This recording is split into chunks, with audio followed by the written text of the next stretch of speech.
Do you know what was completely normal for a woman 200 years ago? She gave birth surrounded by women she knew, not strangers observing her own people. A neighbor, an aunt, a midwife who had held 100 hands before hers. They didn't watch her, they were simply with her. They brought food, boiled water, kept the room quiet, and let her body do what it knew how to do. No one asked permission. No one waited to be invited. She was never for a single moment alone with her fear. Today, a woman gives birth in a hospital with the best equipment in human history and still somehow alone. Her partner is right there, holding her hand but frightened and helpless, watching the screen because he doesn't know what else to do. The doctor comes when the numbers say to you, the nurses change shifts, everyone is doing their job while no one of them is there for her. They're watching the birth, no one is simply with a woman. And she lies there thinking, why am I so afraid? Michel spent his entire life explaining this. A labor woman's most basic need, he found, is not to feel observed, but to feel safe.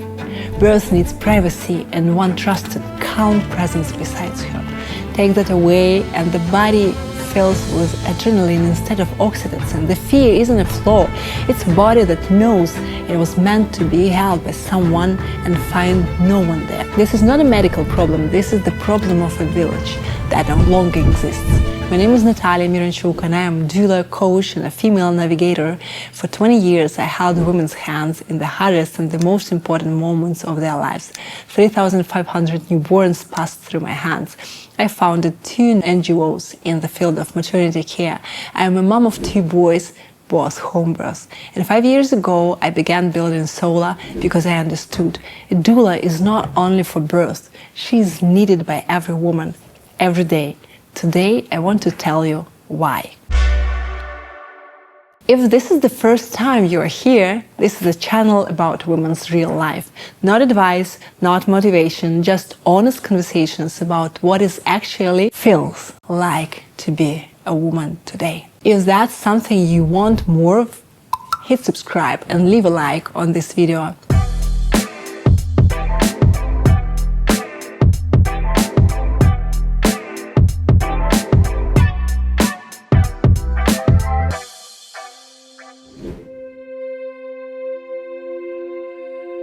When I say doula, most women think of a birth. A woman in the delivery room with essential oils and warm compresses. That's true.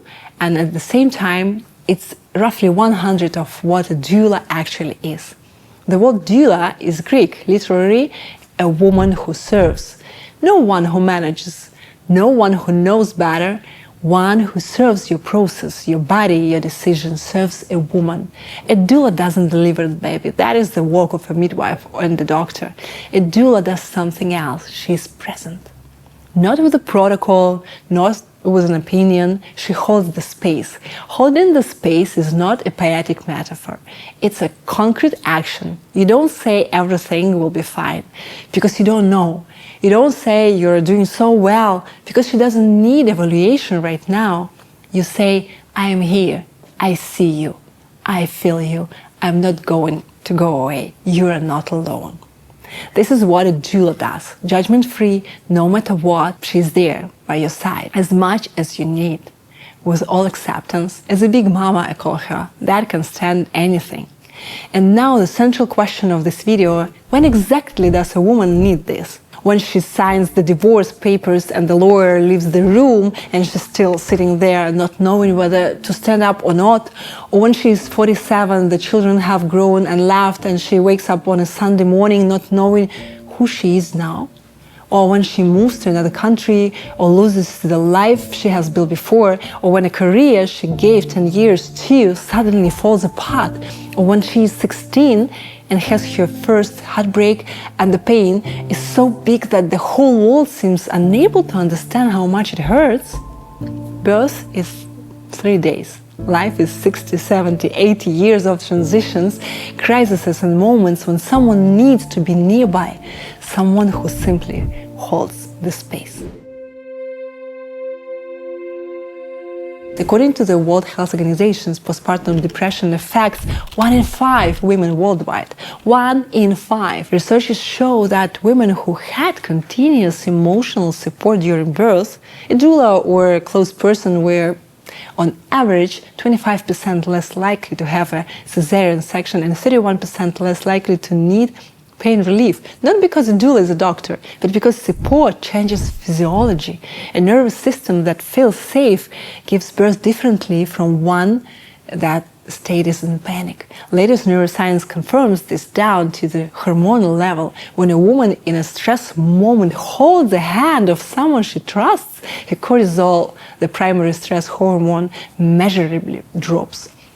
Not as a metaphor, as a biological fact. The body of a healthy woman is literally a different body from the body of a woman who is alone. But here is what matters even more.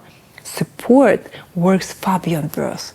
A Harvard study of more than 100,000 people examined over 100 things a person could change to protect themselves against depression. The strongest of them all was not diet, not exercise, not sleep.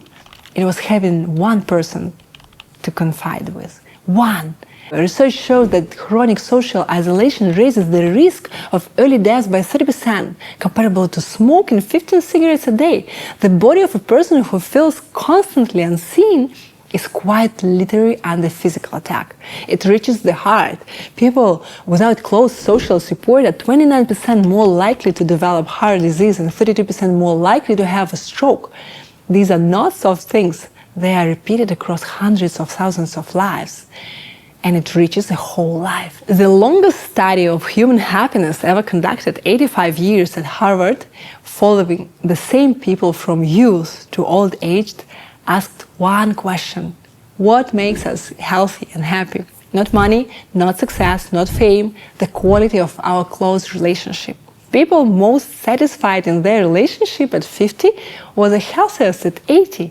As the study's director put in, good relationship keep us happier and healthier. Before we go further, if you want to go deeper on any of this, I write a weekly letter. Not a newsletter in the old sense, a real letter about what I'm reading, thinking, noticing in the moment I work with. The link is in the description. It's free.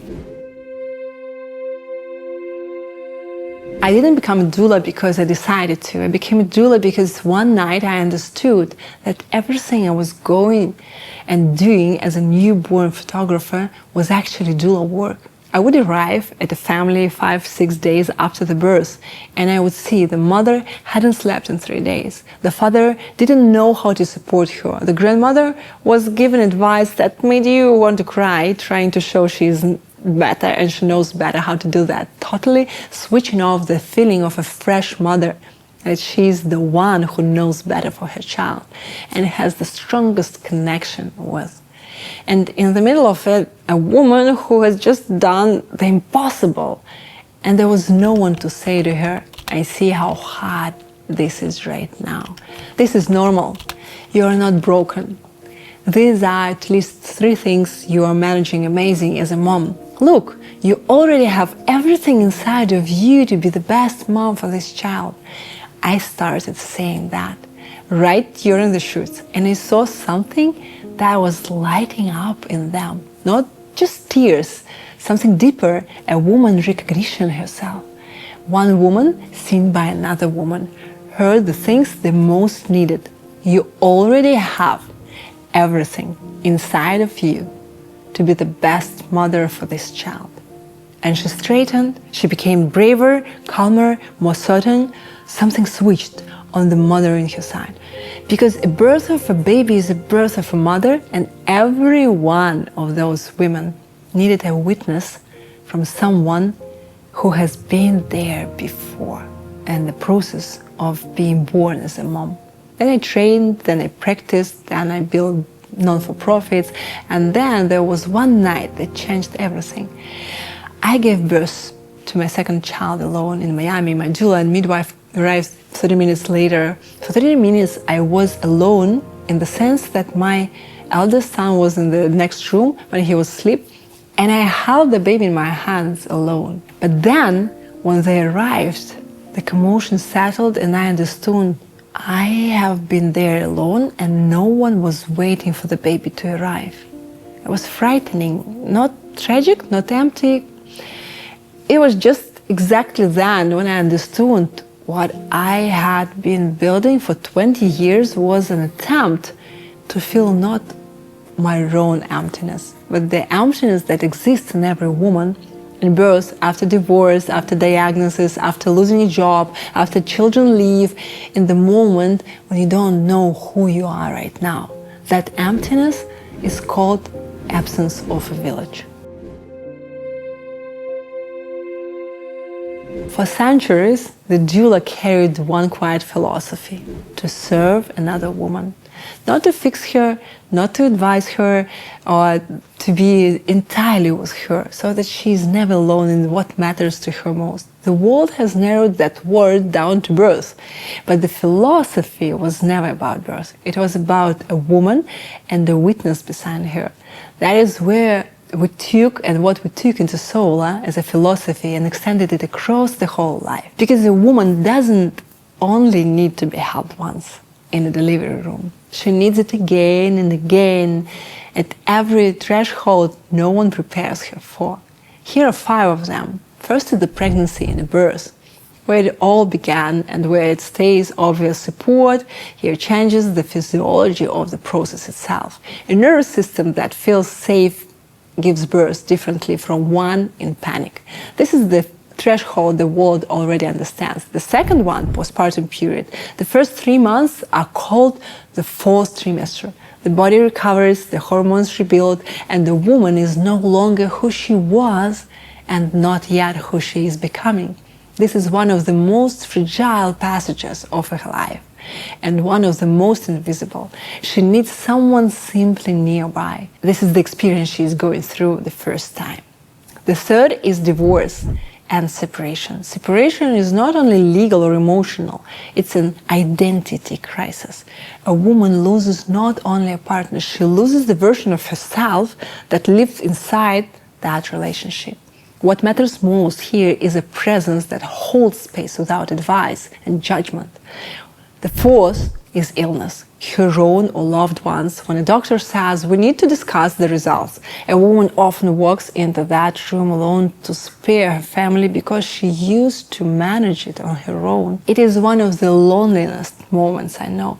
Someone besides her, even a voice on a phone, right after changes how the body processes fear. Fifth, the great transition with no name. The children have grown. A career ends or turns, a move to another country, a 5th birthday, a menopause. Our culture gives this no ritual, no name, no one to talk beside her. So a woman manages somehow alone, without witnessing, without a village. These are 5. There are 100 more in between. We are not bringing back the doula as a profession.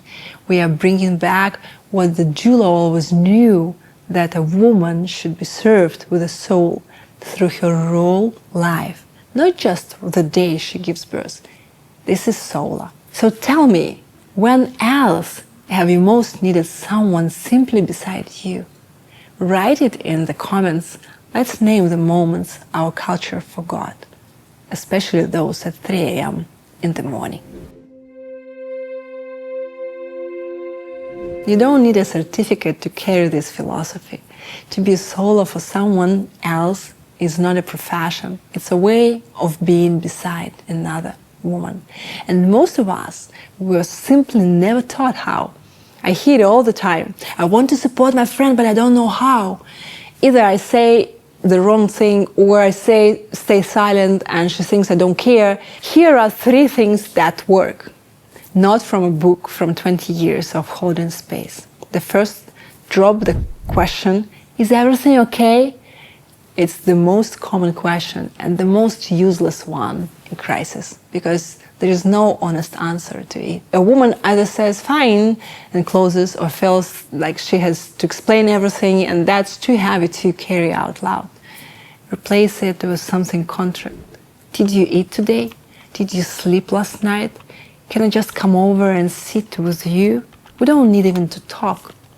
Concrete is easier to accept than open-ended. The second, don't fix, reflect. When a friend says, I am a terrible mother, don't answer, no, you are a wonderful mother. It doesn't help. It dismisses what she feels. Say, I hear you. That sounds really hard. Don't agree that she's a terrible mother, but don't argue with her pain either. Reflect.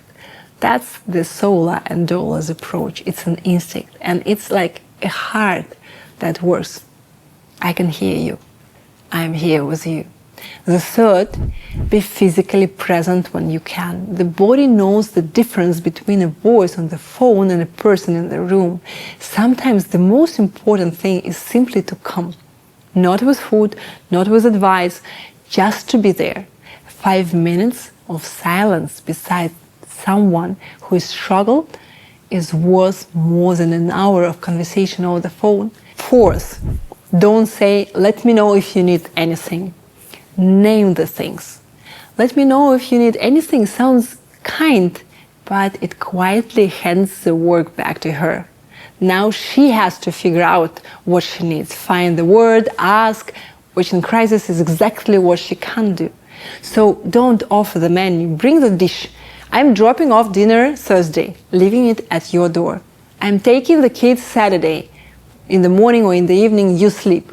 Make the health specific and already in motion. The easiest support to accept is the kind she doesn't have to request. Fifth, keep showing up after everyone else stops. In the first days, a woman is surrounded. Messages, flowers, I'm here for you. Then in a week, the world moves on, and that's often when it gets hardest. Being a soul is not a sprint to acute moment. Mark a note in your calendar to write here in 2 weeks, in a month. I was thinking of you. No need to reply. Presence that returns when the noise has failed says something nothing else can say. I didn't forget. You still matter to me. This is the whole philosophy, made small enough to fit into an ordinary Tuesday. Every woman can be a soul for another. That's the village, not a place we lost, but something we can choose to be for each other, starting right now. I was not planning to build a startup. I was planning to continue the work of a doula, one-on-one, with each woman separately, but the maths didn't work. I have one body, 2 hands. There are women in the United States, in Finland, in Toronto, in Delhi, in Mexico City, who need the same things I do. But I have no access to someone to be present 24/7, even if this is 3 a.m. in the morning. No money for sessions, no culture in which this is normal. I began to think, what if what I do in a room with one woman could be made available to millions? Not instead of a real person. This is important. Soul is not a replacement for a friend, a therapist, or a doula. It is what is there at 3 in the morning, when there is no one nearby, when you're afraid and you don't want to wake your mom, when you are riding in a taxi after a conversation with a doctor and you just need someone to be there. I call her a big mama in your phone, not an AI assistant, not a chatbot with a voice, an app that knows your story, that understands your cycle, your hormonal system, your specifics of the neurophysiology and how your stress response works, that asks you every morning, how are you? And genuinely waits for the answer, and which gently at the right moment asks, who in your life could you reach out right now and ask for help?